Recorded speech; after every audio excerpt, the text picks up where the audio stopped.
कोरे कोरे कागज जिन पे बेकस, कोरे कोरे कागज जिन पे बेकस, लिखता हूँ एक खुलासा। पंचम दा का इतना ढेर सारे गाने मैंने गा चुके हैं, गाया रखा हुआ है उनके पास, बैंक में पड़ा हुआ है। बैंक से उठाओ और खर्चा करो यार, क्या है, बैंक में पड़े पड़े सड़ जाएगा। ये सोशल मीडिया के बारे में मैं एकदम जीरो हूँ। आपको ऐसे यानी मन होता है सोशल मीडिया पर डालना लोगों को, you know, making them revisit a lot of मेरे को जब भी दिल करता है तो मैं अपना पीआर टीम को बोल देता हूँ कि भाई ये गाने को डाल दो। हाय, this is Kumar Sanu, you are watching me my interview, exclusive interview on Mirchi plus.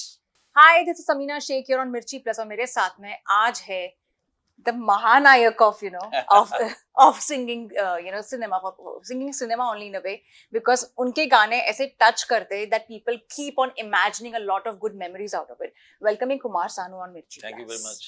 So it's lovely to meet you personally and actually do this interview because आपके गाने हमने काफी सुने हैं and every song has its own different melody. You try and add different element to it. So tell me how your journey has been for you 35 years now. Journey तो अच्छा रहा, ऐसा नहीं कि स्ट्रगल भी करना पड़ा, आज भी कर रहा हूँ स्ट्रगल। एंड गाने तो आते ही रहते हैं, गाने चलते रहते हैं, लेकिन ये जो स्ट्रगल था, स्ट्रगल इज गुड मेमोरीज भी है, बैड मेमोरीज भी है। एंड सब लेला की होता है, एक जो जर्नी होता है सब कुछ लेके ही होता है, तो हमारी लाइफ में भी ऐसा ही है journey. And I am happy with that journey and still I am very happy. Sir, अगर आपको आपका सबसे फर्स्ट सॉन्ग ब्रेक जब मिला था, अगर आपको याद होगा, अगर आप आपके फैंस के साथ में शेयर करें। फर्स्ट गाना मेरे को मिला था, जगजीत सिंह जी ने मेरे को पहला गाना गवाया था। उनका एक पिक्चर आ रहा था आंधियां करके, जो लखन सिन्हा जी का प्रोडक्शन था, शत्रुघ्न सिन्हा हीरो थे। एंड उस पिक्चर में एक गाना जगजीत सिंह ने मेरे को चांस दिया था, first give me the chance for singing, and मैंने गाना गाया था और मुझे 1500 रुपया मिला भी था उसमें। बस उसके बाद उन्होंने मेरे को साथ में लेके कल्याण जी भाई के पास लेके गया, और उसके बाद जो स्टोरी है। सर, तभी सोशल मीडिया नहीं था, तभी यानी ये सब इतना, यानी अभी जितना टैलेंट को नोटिस करना आसान हो चुका है as compared to to the years before. आपको कैसे नोटिस किया गया, आपके टैलेंट को कैसे नोटिस किया गया? देखिए, उन्होंने मेरा रिकॉर्ड करते हुए मेरा आवाज सुन लिया था। मैं कोई गाना रिकॉर्ड कर रहा था तो उन्होंने रिकॉर्ड करते हुए गाना सुन लिया था, उनको आवाज बहुत पसंद आया, तो फिर उन्होंने मेरे को बुला के गाना गवाया। And it's a great thing. And उसके बाद उन्होंने साथ में लेके जाके कल्याण जी भाई से मिलाया, उनको गाना सुनाया। आफ्टर दैट कल्याण जी भाई ने मुझे रख लिया था, मतलब फॉर शोज एंड एवरीथिंग, वहां से स्टार्ट हुआ। सर, आपका जो सॉन्ग है रिसेंट वाला भी जो अभी रिलीज हुआ है, that's getting a lot of good views, और अभी ऐसे हो चुका है कि पहले हम लोग यानी लिटरली शेमेरू पे देखना है या वीनस पे देखना है वैसे होता था, now it's more of YouTube पे आ रहा है, बहुत सारा चीज, बहुत सारा प्लेटफॉर्म आ गया अभी। हाँ, तो आपको अभी कैसे लगता है, लाइक वो व्यूज मिलना, it's crossing millions and millions of views and all, how happy are you? अच्छा लग रहा है, अच्छा लगता है। उस समय क्या, उस समय पब्लिकली हमको पता चलता था, जब स्टेज पे खड़े होते, आज भी स्टेज पे खड़े होने से पता चलता था, वो नॉस्टैल्जिया चल रहा है। एंड आज कुछ प्लेटफॉर्म्स ऐसे हो गया जहां से हमको पता चलता है कि व्यूज कितना होगा, लिसनर्स कितना होगा, स्ट्रीम्स कितना होगा, क्या क्या, तो ये एक इंस्टेंट रिजल्ट सामने आ जाता है, तो not bad, it's good thing. आप सोशल मीडिया पे एक्टिव हो? मेरे को तो बिल्कुल कुछ नहीं आता जाता है, लेकिन मेरा एक टीम है जो सोशल मीडिया हैंडल करते हैं। आपको ऐसे यानी मन होता है सोशल मीडिया पर यानी खुद के यानी सॉन्ग्स को डालना लोगों को, making them revisit a lot of. मेरे को जब भी दिल करता है तो मैं अपना पीआर टीम को बोल देता हूँ कि भाई ये गाने को डाल दो, ये गाना लोगों को सुनाना जरूरी है, तो वो लोग कर देते हैं, मैं जैसा चाहता हूँ। तो एक्टिव तो हो नहीं पाऊंगा क्योंकि आई एक्चुअली किस तरह से किया जाता है वो मुझे नहीं मालूम। ये सोशल मीडिया के बारे में मैं एकदम जीरो हूँ, तो किस तरह से Facebook, Twitter and Instagram and so many things are there, तो इनको किस तरह से अपलोड किया जाता है, डाउनलोड किया जाता है, ये सब मेरे को बिल्कुल, आई am not interested about that. तो इसीलिए मैं बोला ये सब लफड़ा दूसरे लोग करे तो अच्छा है, मैं गाने में ही कॉन्सेंट्रेट करूँ।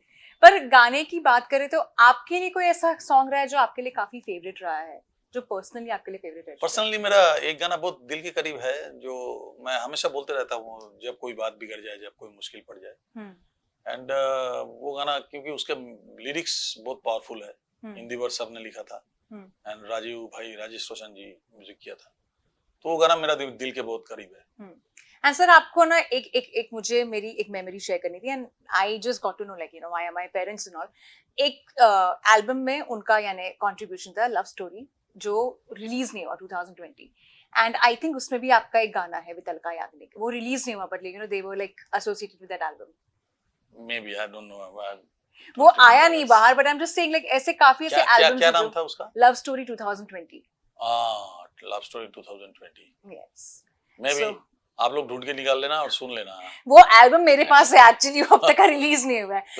तो इसको इंस्टाग्राम में डालना चाहिए और फेसबुक में डालना चाहिए और पूरा आप लोगों के सामने पहुंचाना चाहिए, ठीक है? और इसके साथ में भी sir as I am talking about the reason I am bringing something like this, ऐसा कोई आपका गाना रहा है जो रिलीज नहीं हुआ है जो आप चाहते थे कि लोगों तक पहुंचे? देखिए ऐसा बहुत सारे गाने हैं। एक समय टी सीरीज में म्यूजिक बैंक करके एक हुआ करता था, म्यूजिक बैंक। तो वो लोग क्या करते थे, गुलशन जी का एक सिस्टम था कि वो सब सारे म्यूजिक डायरेक्टर से गाना गवा के रेडी करके रखते थे। प्रोड्यूसर आते उसमें से चूज करके, जैसा दुकान में बिकता है ना म्यूजिक गाना, सामान बिकता है वैसा, आप अपना फिल्म के हिसाब से चूज करके गाना ले जाओ। ओके। तो उनका म्यूजिक बैंक था। तो उन्होंने म्यूजिक बैंक स्टार्ट किया था एंड उसमें काफी गाने में पंचम दा के गाया हुआ। अच्छा। काफी गाने उसमें पड़ा हुआ है आज भी। आई don't know why Bhushan Kumar या नानू उसको क्यों नहीं पब्लिकली रिलीज कर देते तो बहुत मजा आ जाएगा। क्योंकि पंचम दा का इतना ढेर सारे गाने मैंने गा चुके हैं, गाया रखा हुआ है उनके पास, बैंक में पड़ा हुआ है। बैंक से उठाओ और खर्चा करो यार, क्या है बैंक में पड़े पड़े सड़ जाएगा। ये बात तो करेक्ट है। You never know, which song could be completely a golden memory. Of course. But talking about the music currently, are you happy the way it is going, the way remixes have been made? Forget only remixes, but also the kind of music which is coming out, the kind of singers who are coming out. They're releasing music. Remix is remake or remix is not bad, I think at all. Because इसमें क्या होता है कि पुराने गाने का कुछ कदर हो जाता है, अभी के न्यू जनरेशन जान पाते हैं कि भाई ऐसा भी गाना था, इतना अच्छा गाना था पहले, तो कौन गाया था, क्या गाया, तो वो लोग को ढूंढ के, ये हमारे लिए फायदेमंद ही है। I think not bad it is remake और रिमिक्स जो हो रहा है। बट क्या है कि मेरा कहने का मतलब उस गाने को तोड़ मड़ोड़ के कुछ दूसरा ना बना दिया जाए। Correct. उस गाने को इंटैक्ट, उस गाने को ही रखे, उसका अरेंजमेंट चेंज कर दे, उसका टोटल अरेंजमेंट जो है और थोड़ा सा वेस्टर्नाइज आजकल होता ही है एंड वो कर दे तो कोई बुरा नहीं है। I think that is not bad. उसमें न्यू कमर सिंगर्स को भी चांस दे सकते हैं, या तो पुराना सिंगर जो गाया हुआ है अगर वो गाने के कैपेबल है तो उससे गवा ले और एक बार। तो ये भी बहुत अच्छा एक कॉन्सेप्ट है। I think it's not bad at all.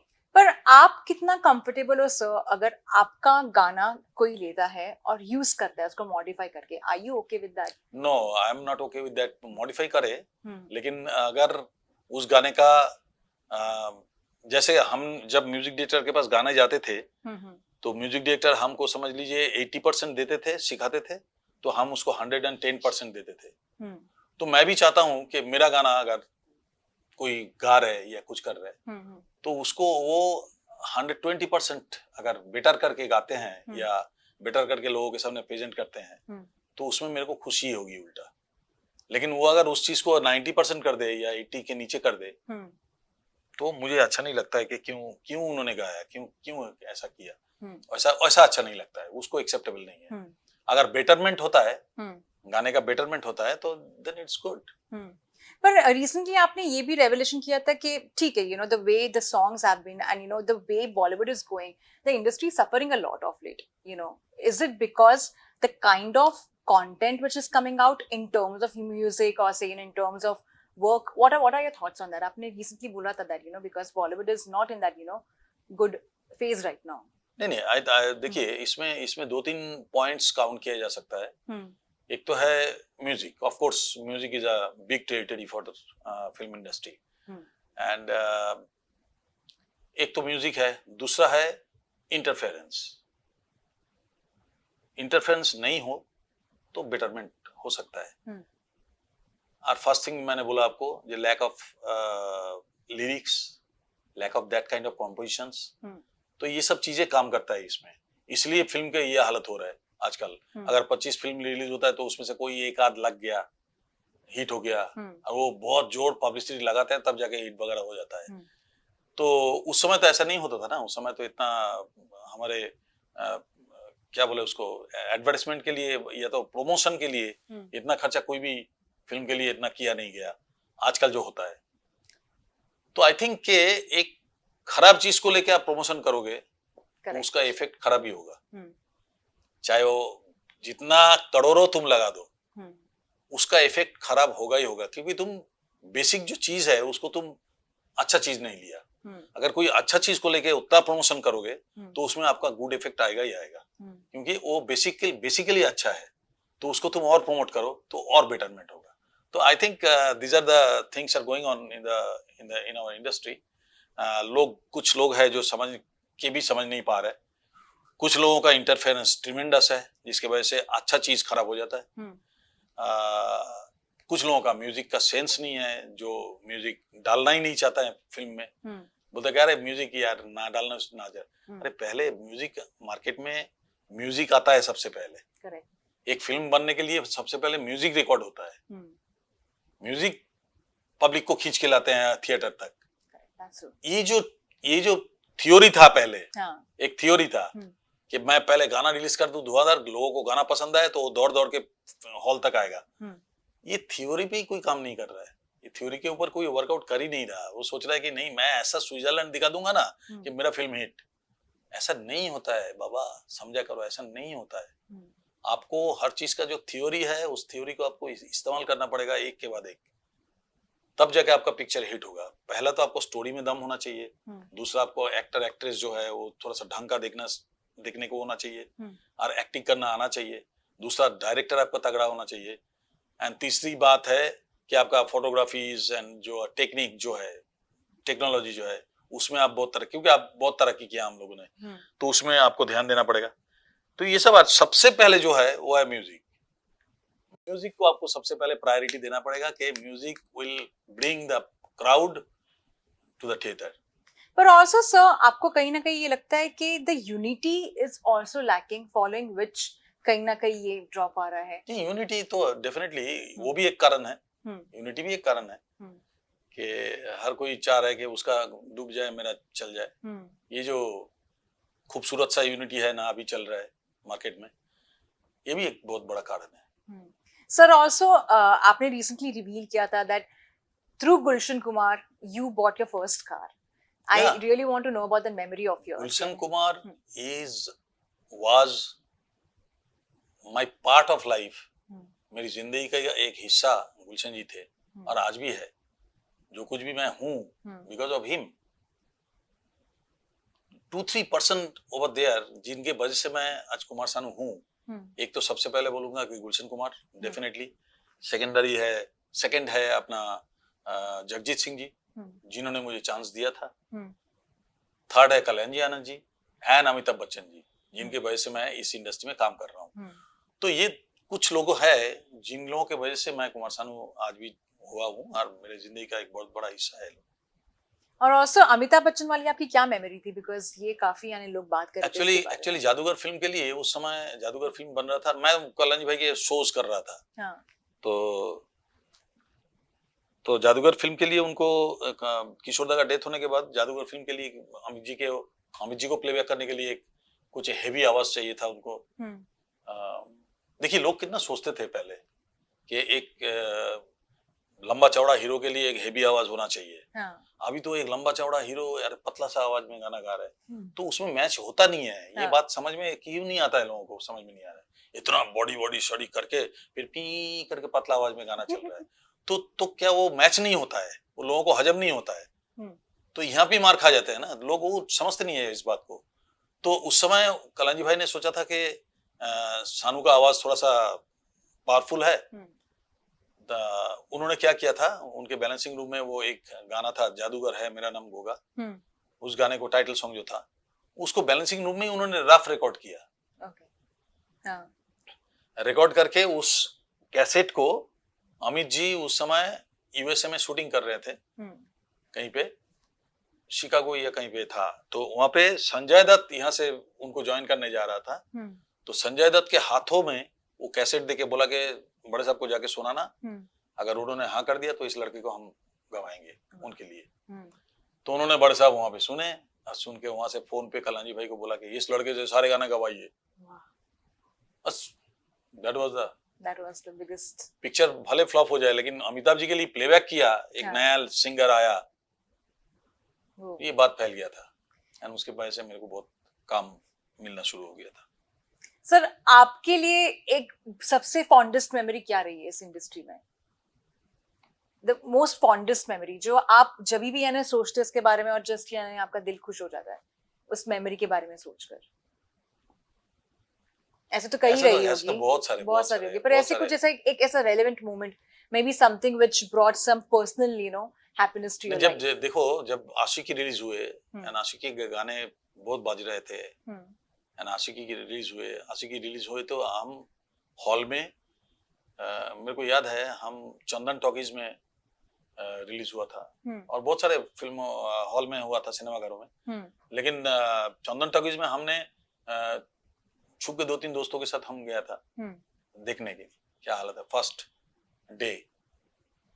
तो हमने उसमें जो देखा था कि छुट्टा पैसा ना स्क्रीन के ऊपर फेंक रहे लोग, जब गाना आ रहा है ना स्क्रीन के ऊपर पैसा फेंक रहे हैं।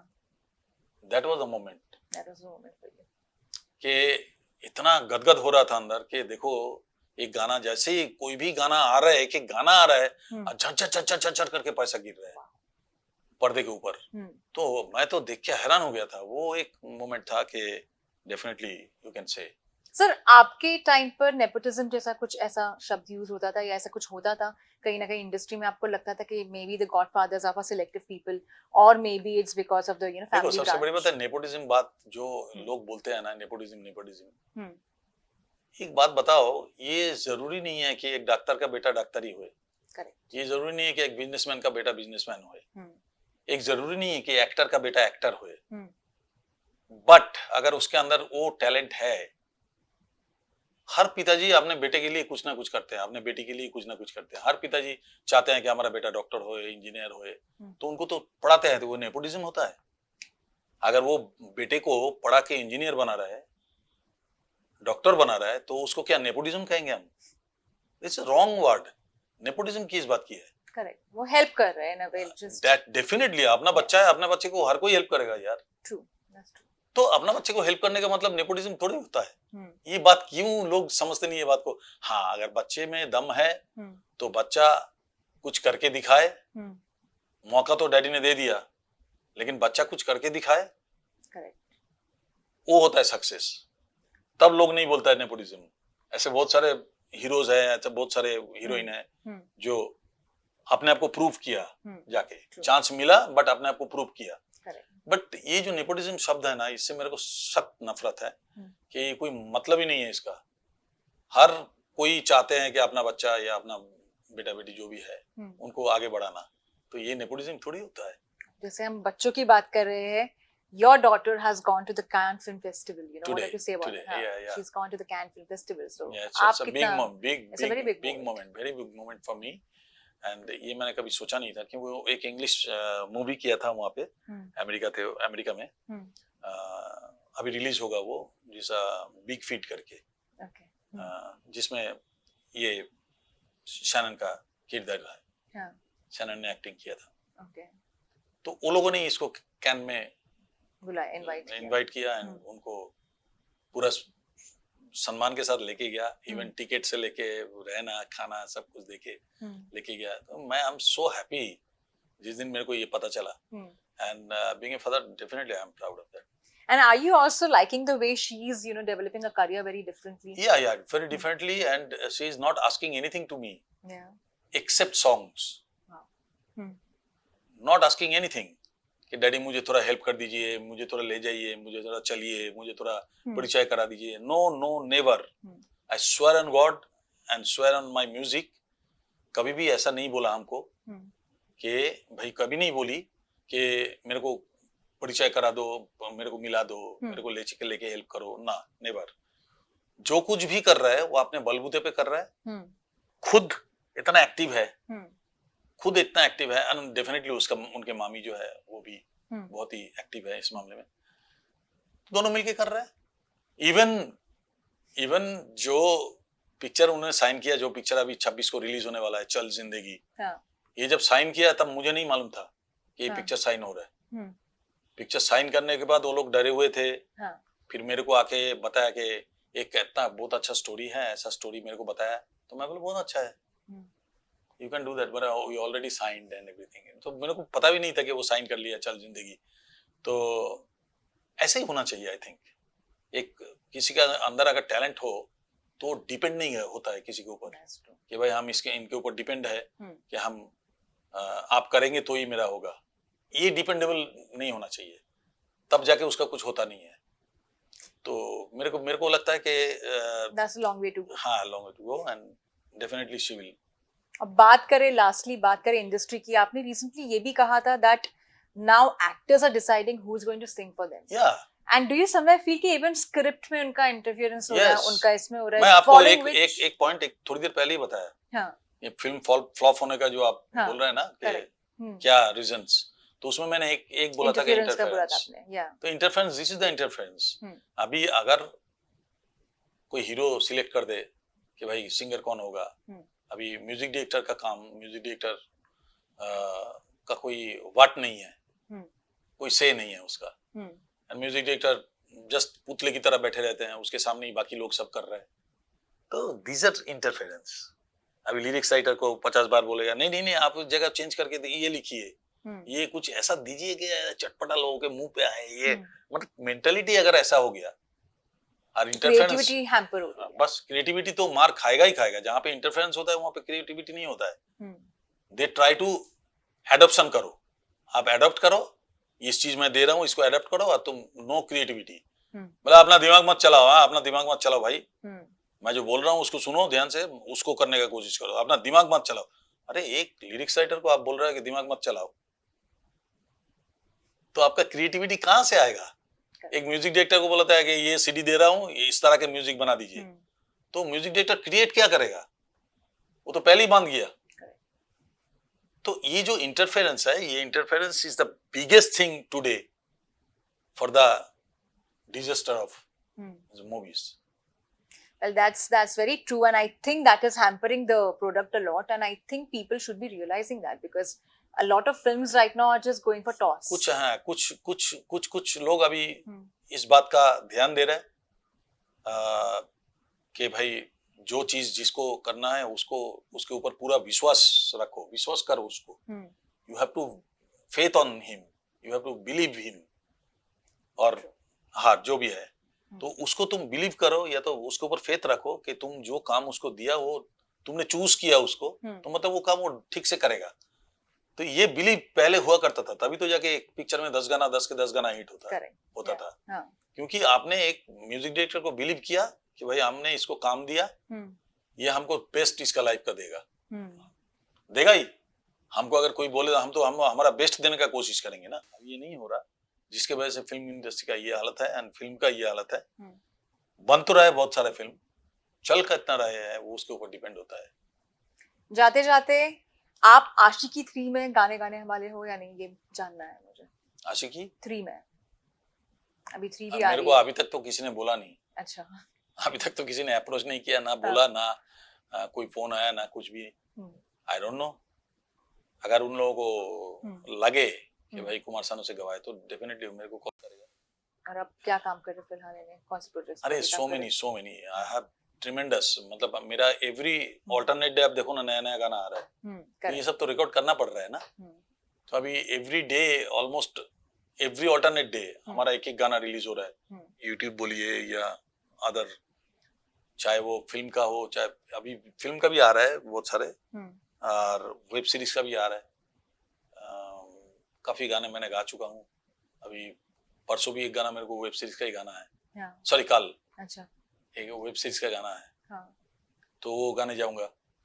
तो गाना तो चल ही रहा है, मैं काम कर रहा हूँ, साथ में इंटरव्यूज है, साथ में टैलेंट शोज है, साथ में मेरा शोज है, सब बहुत सारी चीज में बिजी हूँ। और मैं आपको happy. ऐसे तो जाने नहीं दूंगी गाए बगैर। अच्छा, something you have to sing for the audience out there. आप बोलिए कौन सा गाना आप सुन। मुझे तो आपका दम लगा के हईशा वाला गाना बहुत पसंद है। अच्छा, हाँ।